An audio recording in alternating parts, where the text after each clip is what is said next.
भारत पाकिस्तान युद्ध पर पाकिस्तानी की बात सुन लीजिए। सिर्फ 2 मिनट निकाल कर जरूर सुनिए। बाद उन्होंने ब्राह्मोस यूज़ किए जो रशियन और इंडियन ताउन से इश्तराक से बने हैं, और उन्होंने जहाँ जहाँ वो मारना चाहते थे खासा प्रिसाइजली उन्होंने हिट किया है। और पाकिस्तान ने किसी किस्म के सैटेलाइट इमेजेस नहीं दिखाए, जबकि हिंदुस्तान की आर्मी एयरफोर्स वाला ने अपनी ब्रीफिंग्स में वो सैटेलाइट इमेजेस दिखाए हैं। बहरहाल New York times did not rely upon दो सैटेलाइट इमेजेस। उन्होंने अपने सैटेलाइट इमेजेस लेके अपनी स्टोरी में दिखाए हैं, और वो मैंने देखे हैं बहुत गौर से। और सैटेलाइट इमेज दिखाते हैं कि बुल्हारी जो है, जहाँ F-16 होते हैं, जो कराची से कहते हैं कि 100 किलोमीटर 100 मील दूर है, वहाँ पर उन्होंने जिस हैंगर को निशाना बनाया, उन्होंने पहले का इमेज दिखाया है, हमले से पहले का और हमले के बाद का, और वो हैंगर का एक हिस्सा जो है बिल्कुल तबाह हो गया है। इसी तरह से उन्होंने नूर खान एयरबेस के ऊपर जो हमले हुए हैं वहाँ पे भी दिखाया है उन्होंने कि बिल्डिंग कैसे डैमेज हुई है। फिर उन्होंने जो रहीम यार खान में हमला है वो भी दिखाया।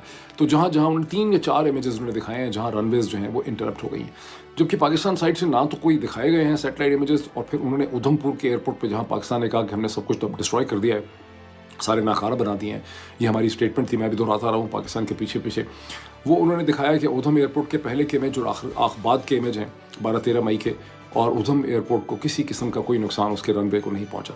अब इसका क्या मतलब है? इसका मतलब है कि पाकिस्तान ने जो मिसाइल मारे हैं उनका इम्पैक्ट नहीं हुआ, वो एक्यूरेट भी नहीं होंगे, और ये कंप्लेन पहले भी थी कि मिसाइल हमारे एक्यूरेट नहीं है, तो उससे कोई खास नुकसान नहीं हुआ। अब ये वो बेसिकली सच है जिसको बोलने पे यहाँ पे हमारे यहाँ पर साइबर क्राइम के इल्ज़ाम जो है लग जाते हैं। इसकी बॉटम लाइन क्या है सारे एनालिसिस? इसकी बॉटम लाइन ये है कि हमें अमेरिका ने ये सीज़ फायर करके दिलाया है, हिंदुस्तान को उन्होंने धमकी लगाई है, हमने धमकी उनको कन्वे कर दी। जब हमने नेशनल कमांड अथॉरिटी की मीटिंग बुलाई, हमने उनको कन्वे भी कर दिया होगा कि जनाब हम तो बड़े सख्त अंडर प्रेशर हैं, हम न्यूक्लियर हो जाएंगे, क्योंकि हम डिनाई कर रहे हैं, लेकिन नज़र यही आ रहा है। और दूसरा उनको ट्रेड की धमकी थी। और यही वजह है कि हिंदुस्तान के अंदर बहुत ज़्यादा तन बदन में गुस्सा पाया जाता है। उनको लगता ये है, और वो नरेंद्र मोदी पे गुस्सा निकल रहा है, और ट्रंप के खिलाफ भी बहुत ज़्यादा गुस्सा निकल रहा है। ट्रंप की बड़ी गाली गलौज हो रही है हिंदुस्तान, बिकॉज उनको लगता ये है कि अगर हमें ना रोका जाता, 2 दिन 3 दिन हम और इसी किस्म की स्ट्राइक्स जारी रखते, तो हम पाकिस्तान का दिमाग जो है सीधा करते थे पाकिस्तान की मिलिट्री का। दिस इज़ व्हाट, अगर आप पढ़ें हिंदुस्तान के अखबार, आई डोंट नो पाकिस्तान के अंदर हिंदुस्तान के अखबार पढ़ने मुमकिन है, उनके ट्वीट तो आप देख सकते होंगे, तो आपको उनकी ठीक ठाक आइडिया जो है उनका मिलता है। फॉर से ब्रह्मा चलानी उनके एक स्ट्रेटिजिक एनालिस्ट हैं, एक थिंक टैंकर है, जिनका आइडिया ये है कि या तो नरेंद्र मोदी को ये जंग नहीं करनी चाहिए थी और चीज़ों से डील करना चाहिए था, और अगर जंग की थी तो फिर इसको अपनी लॉजिक पे, अपनी टाइमिंग पे इसको ख़त्म करना चाहिए था। कि जो डोनाल्ड ट्रंप के प्रेशर में आके सीज़ फायर किया है, इससे हिंदुस्तान की साख को और उसके इम्पैक्ट को बहुत ज़्यादा नुकसान हुआ है। और अगर ये 48 घंटे में खुद भी इसको मैं देख रहा हूँ कि अगर ये जिस किस्म की एक्यूरेट स्ट्राइक्स उन्होंने की हैं हमारे एयर स्ट्रिप्स पे, अगर 48 घंटे तक और वो ये स्ट्राइक्स हर 6-6 8-8 घंटे के बाद करते रहते, तो बहुत कम हमारे पास ऐसे रनवेज रह जाते। और फिर ठीक है कि रनवेज को आप जल्दी रिपेयर भी कर लेते हैं, लेकिन हमारे लिए ठीक ठाक क्राइसिस खड़ा हो जाना था।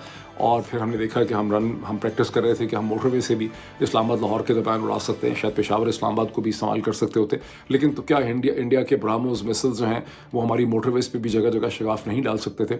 तो I think it was a huge crisis for Pakistan, जिसमें अमेरिका ने और डोनाल्ड ट्रंप ने पाकिस्तान को इसमें से बेल आउट किया है।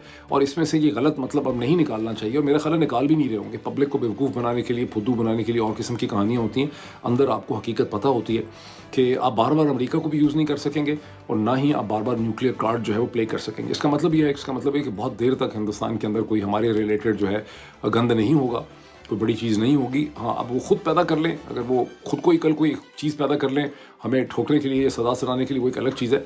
लेकिन मुझे लग रहा है कि हमारी साइड को अच्छी तरह से समझ आ गई है, वो कहानी और सुनाई जा रही है, असल हकीकत जो है वो और है। आई एम सॉरी टू से अगर आपके जज्बात को बहुत ठेस पहुँच रही है, लेकिन हकीकत को समझना जो है ना, यही साइबर क्राइम है, और हकीकत को समझना जो है वो बहुत ज़रूरी। हकीकतों को समझ के ज़िंदा रहें, इसी में आप सबका फ़ायदा है।